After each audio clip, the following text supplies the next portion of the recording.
Global defence TV के नाजरीन अस्सलाम वालेकुम। नाजरीन, आज की इस वीडियो में हम आपके साथ शेयर करेंगे कि कैसे दुश्मन ममालिक सीपेक के प्रोजेक्ट्स को नाकाम करने के लिए साजिशों में मसरूफ हैं। आज की इस वीडियो में हम आपके साथ एक न्यूज एजेंसी की ऐसी रिपोर्ट शेयर करेंगे जिसमें सीपेक से जुड़े एक अहम शख्सियत को बदनाम करने के वास्ते बनाई गई है। इस एजेंसी का मकसद सिर्फ ये है कि किसी न किसी तरह इस फर्द को सीपेक से अलहदा किया जाए। और आज की इस वीडियो में हम आपके साथ ये भी शेयर करेंगे कि पाकिस्तान किस कंट्री से कितने मिलियन डॉलर्स माहाना कमा रहा है। पाकिस्तान के आला ऐवानों में सीपेक की कानूनी हैसियत क्यों जेर रहे है। सीपेक अथॉरिटी को कानूनी सपोर्ट फराहम क्यों नहीं किया जा सका। सीपेक अथॉरिटी के चेयरमैन ने अब तक कितने एग्रीमेंट साइन किए हैं। इन एग्रीमेंट्स की कानूनी हैसियत क्या होगी। सारी दुनिया में अब तक 5G इंटरनेट सर्विस को सही मानों में इस्तेमाल में नहीं लाया जा सका है, मगर वो कौन सा मुल्क है जिसने 6G सैटेलाइट लॉन्च कर दिया है। इससे पाकिस्तान को क्या फायदा होने जा रहा है। पाकिस्तान की इंडस्ट्रियल ग्रोथ को यकीनी बनाने के लिए चाइना और पाकिस्तान मिलकर कौन से इक़दाम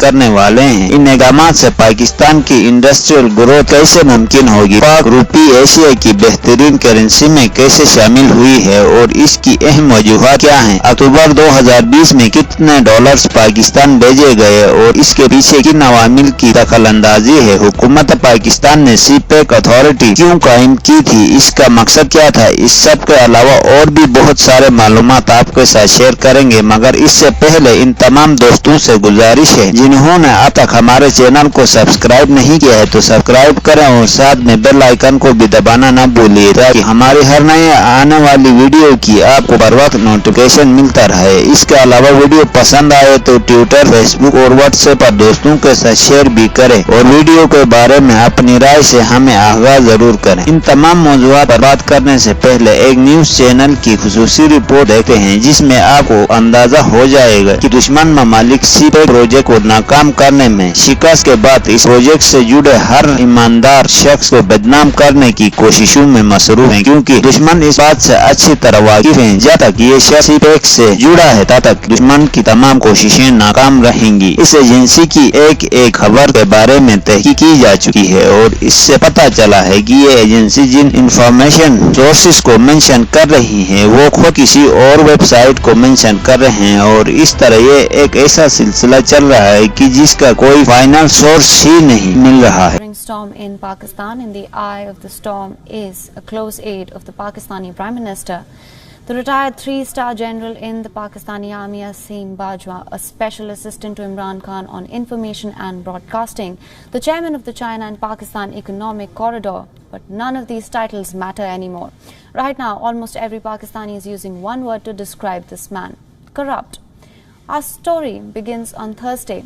The Pakistani media began reporting on quote-unquote suspicious financial dealings of the Bajwa family. The report first appeared on Focus on investigation website. It talked about the growth of Bajwa family's business empire and how it directly matched the political rise of the retired army general.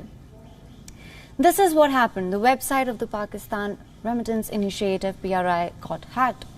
A picture of Bajwa and his family was put up on the website. Then written in bold letters was this: "We will get the money back."